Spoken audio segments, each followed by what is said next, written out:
Assalamualaikum warahmatullahi wabarakatuh. Ketemu lagi dengan Ibu dalam materi Bahasa Indonesia. Hari ini kita akan belajar mengenai pantun. Yang pertama adalah ciri-ciri pantun. Kemudian yang kedua adalah isi pantun. Yang ketiga, amanat pantun. Yang keempat, nanti Ibu akan mencontohkan bagaimana cara membuat pantun anak. Yang kelima, bagaimana melisankan pantun dengan benar. Nah, yang terakhir, berbalas pantun. Pantun itu mempunyai ciri-ciri. Pantun adalah puisi Indonesia atau Melayu. Ciri-cirinya antara lain, setiap bait terdiri atas 4 baris yang bersajak A, B, A, B. Tiap lariknya terdiri atas 4 kata. Baris pertama dan baris kedua disebut sampiran. Baris ketiga dan keempat disebut isi. Ibu akan memberikan contoh sebuah pantun. Hari Minggu pergi ke dokter gigi. Pergi ke sana bersama Fania. Mari kita hemat energi. Gunakanlah secukupnya.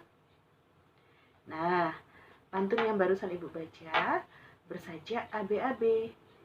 Gigi I, Fania A, energi I, secukupnya A. Jadi polanya membentuk A B A B. Menggali isi pantun. Setiap pantun itu pasti mempunyai makna atau isi yang akan disampaikan. Nah, contoh seperti pantun berikut. Pergi ke pasar membeli gergaji, tapi jangan dibuat main-main. Kalau ingin menghemat energi, mari kita mulai sedini mungkin. Nah, pantun tersebut berisi tentang ajakan untuk menghemat energi sejak dini. Jadi nak, setiap pantun itu pasti mempunyai maksud atau makna. Kemudian, menggali amanat pantun. Amanat adalah pesan atau nasihat yang ingin disampaikan pengarang melalui cerita. Amanat pantun dapat ditemukan dengan melihat bagian isi dari pantun. Ingat ya, isi dari pantun. Ya, isi yang ada di baris keberapa?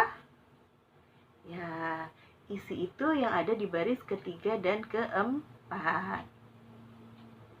Perhatikan contoh pantun berikut. Memandangi hujan rintik-rintik, mengusir lamunan agar pergi. Kalau kita bisa menghemat listrik, pasti kita tidak akan merugi. Nah, amanat puisi di atas yaitu hemat energi tidak akan membuat kita rugi. Banyak manfaat yang kita dapat dari hemat energi. Setelah kalian mendengarkan Ibu membaca pantun, tentunya kalian juga harus bisa membuat pantun sendiri. Nah, bagaimana untuk membuat pantun sesuai dengan usia kalian? Nah, langkah-langkah yang harus kalian tentukan adalah yang pertama, tentukan tema yang akan kalian buat. Nah, yang kedua, tentukan isi yang ingin disampaikan melalui pantun terlebih dahulu. Yang ketiga, perhatikan akhir dari kata-kata isi pantun sebelumnya. Jadikan akhir kata tersebut sebagai acuan untuk membuat sampiran. Nah, dalam melisankan pantun, hasil karya pribadi, beberapa hal yang perlu diperhatikan. Nah, yang pertama adalah intonasi atau penekanan tinggi rendah, keras lembut, dan cepat lambatnya suatu kata atau kalimat saat membaca pantun. Yang kedua, jeda atau pemenggalan kata. Yang ketiga, pelafalan huruf atau kata. Yang keempat, volume suara atau keras lemah ucapan harus terdengar jelas. Dari acara televisi, pernahkah kalian mendengar adegan ketika orang-orang berbalas pantun? Nah, pernah. Atau bisa jadi pada adat suatu daerah ketika merayakan resepsi pernikahan. Para pengantar pengantin ada budaya berbalas pantun. Nah, hal-hal yang perlu diperhatikan saat berbalas pantun adalah sebagai berikut. Tema pantun. Jadi, tema pantunnya harus sepadan atau harus cocok dengan pantun yang dibacakan sebelumnya. Tidak boleh dengan tema pantun yang berbeda.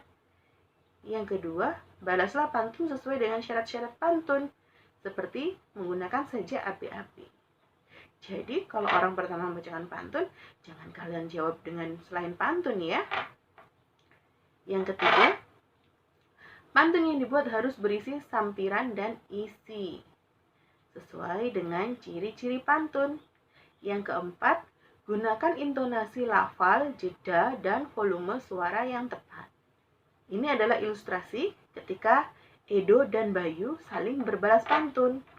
Ibu akan mencontohkan bagaimana cara melisankannya atau melafalkannya. Rumah gedong, rumah belandi. Pagarnya kawat, tiangnya besi. Ini rombongan dari mana? Lewat kampung aye, kudu permisi. Kemudian Bayunya menjawab, tentunya dengan tema yang masih berkaitan. Makan sekuteng di pasar Jumat. Mampir dulu di Keramat Jati. Aye dateng dengan segala hormat. Mohon diterima dengan senang hati. Nah, jadi dua pantun itu seakan-akan seperti sedang melakukan dialog tanya jawab, tapi disajikan dalam bentuk pantun. Yang berikutnya adalah jenis-jenis pantun. Menurut isinya, pantun dibagi menjadi 4. Yang pertama, pantun nasihat. Yang kedua, pantun jenaka. Yang ketiga, pantun teka-teki.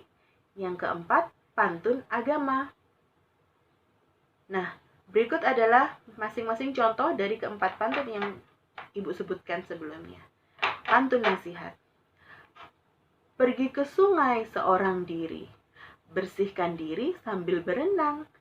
Jika kamu mampu mandiri, orang tua merasa senang.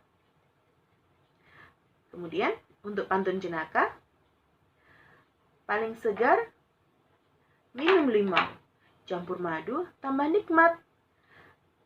Ayam berani sama harimau, itu ayam super nekat. Nah, jadi tujuan dari pantun jenaka itu untuk menghibur orang yang mendengarkan. Kemudian, pantun teka-teki. Mulut manis, hati nan baik. Itulah amal turun-temurun. Benda apa yang akan naik apabila hujan sedang turun? Nah, pantun seperti ini dibuat untuk memberi teka-teki kepada orang yang mendengarkannya.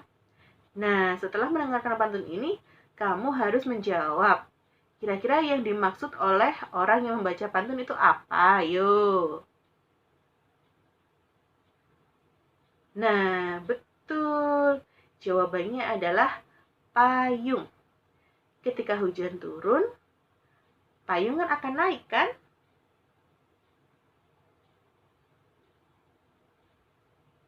Kemudian, pantun agama.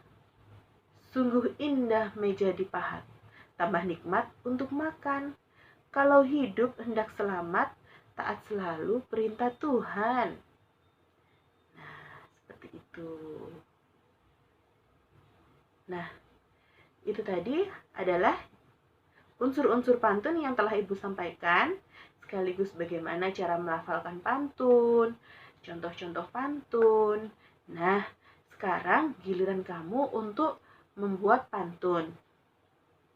Jangan lupa divideokan ya. Nah, supaya kamu tidak bingung, Ibu akan menunjuk satu tema pantun. Nah, tolong kalian buatkan pantun yang bertema nasihat, khususnya nasihat tentang kesehatan. Selamat bekerja. Sampai jumpa lagi. Wassalamualaikum warahmatullahi wabarakatuh.